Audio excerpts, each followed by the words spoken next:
if by chance he holds out. Now, right now he's holding out. He didn't go to the mandatory. If he holds out in training camp, doesn't go to training camp, one, as we mentioned off the start, he's going to accrue fines, and they will be up to the Niners to see if they want to waive those fines. And as you said, if they like the player, they typically will. If they don't, if it's acrimonious, they won't.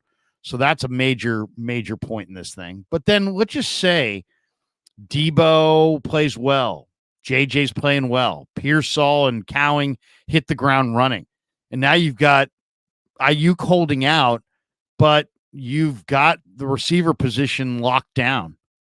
Then what? Then what do you do?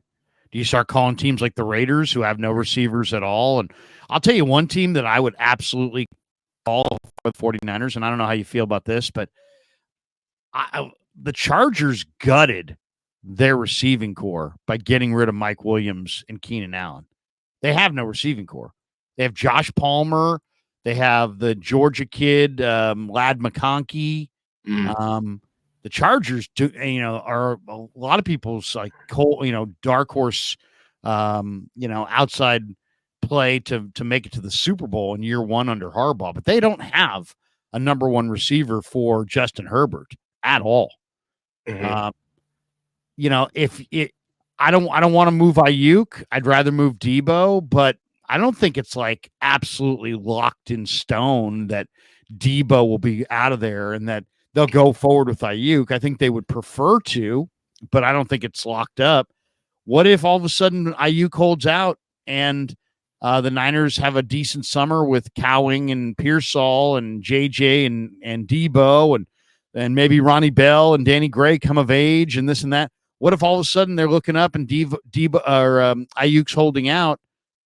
Do you consider trading, Aiyuk? And then, a team like the Raiders, that he would be their number one receiver. I mean, they have Brock Bowers, they have Michael Mayer, they've got other guys that they could throw you, or would you be willing to take draft picks? I mean, you're inside your Super Bowl window.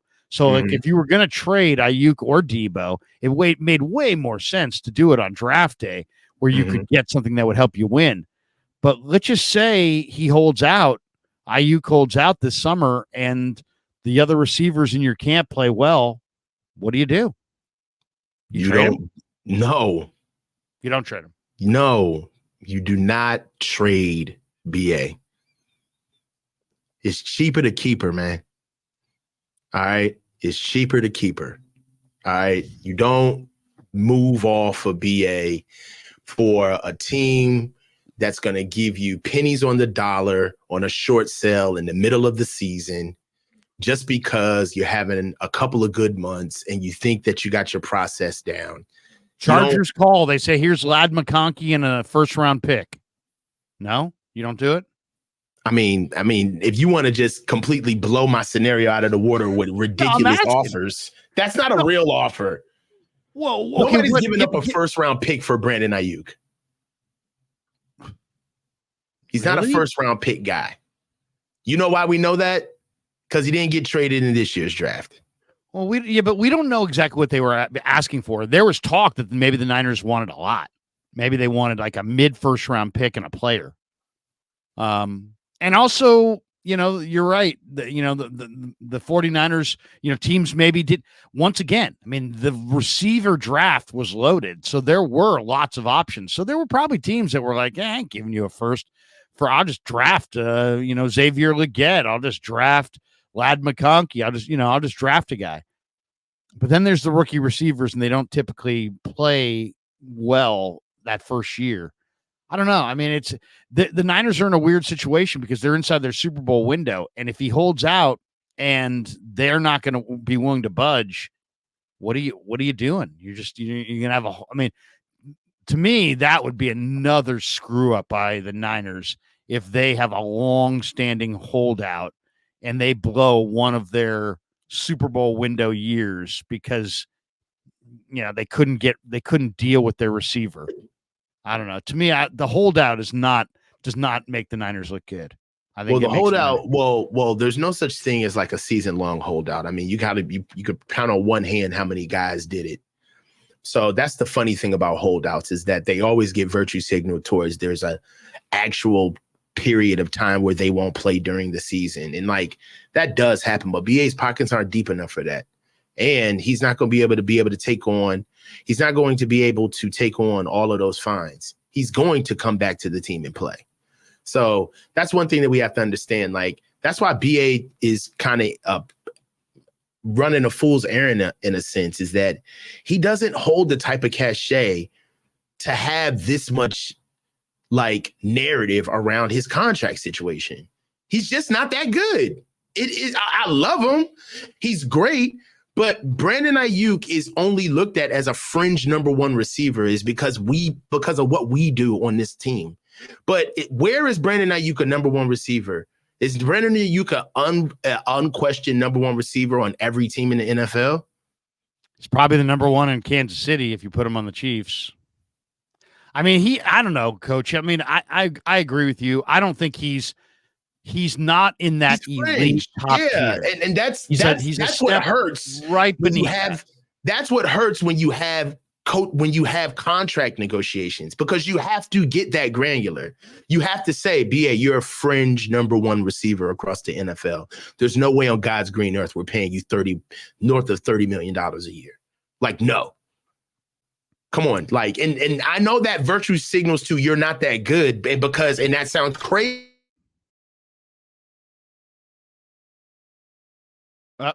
Tax and we're getting to the money, you tripping. You ain't getting paid 30 plus. Like, well, I mean, that's the you talk about Trent, you talk about Nick Bosa and Trent Williams money. Where they do that at?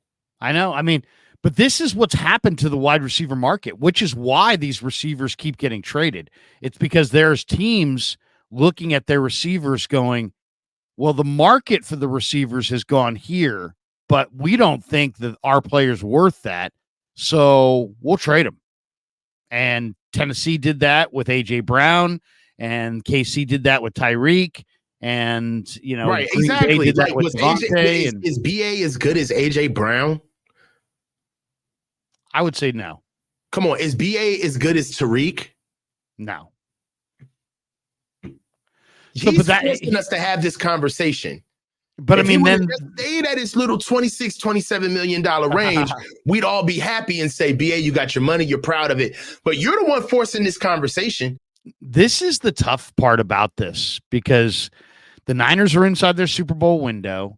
You don't want to trade the player.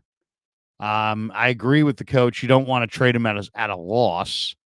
But at the same time, if you don't think he's a $30 million receiver, and I don't, then what do you do? What do you do? What do you do? And then someone said, like, what Chino says, what teams would you think would be interested that need a proven receiver? I mean, I immediately think of the Raiders, but the Raiders don't even have a quarterback. They're leaning on Gardner Minshew and the Purdue kid, and Carter Bradley, Gus Bradley's kid, is their undrafted free agent quarterback. I mean, the Chargers, right? The Chargers have Quentin Johnson, and they kissed off on Keenan Allen. They kissed off on Mike Williams. They got rid of their receivers. The Chargers are the team. I mean, who's Herbert's number one receiver? Josh Palmer is probably not going to be enough. Lad McConkey is probably not going to be enough. I would imagine the Chargers and the Raiders would have interest. New England is another team. Horrendous receivers. They need to build up. They could have interest. I would think maybe the Commanders would have some interest. I mean, there's a number of teams. I mean, the New York Giants need wide receivers. They just drafted the LSU kid, Malik Neighbors, early on, right? So, there's how Brian Dable's going to use Malik Neighbors is still TBD, but Neighbors was their big offseason acquisition. But, this is the dilemma that the 49ers are in right now. Do you pay Aiyuk like a true number one receiver, despite the fact that his usage doesn't necessarily justify it, and his numbers to this point don't justify it? Can you justify paying him $30 million a year? Probably not.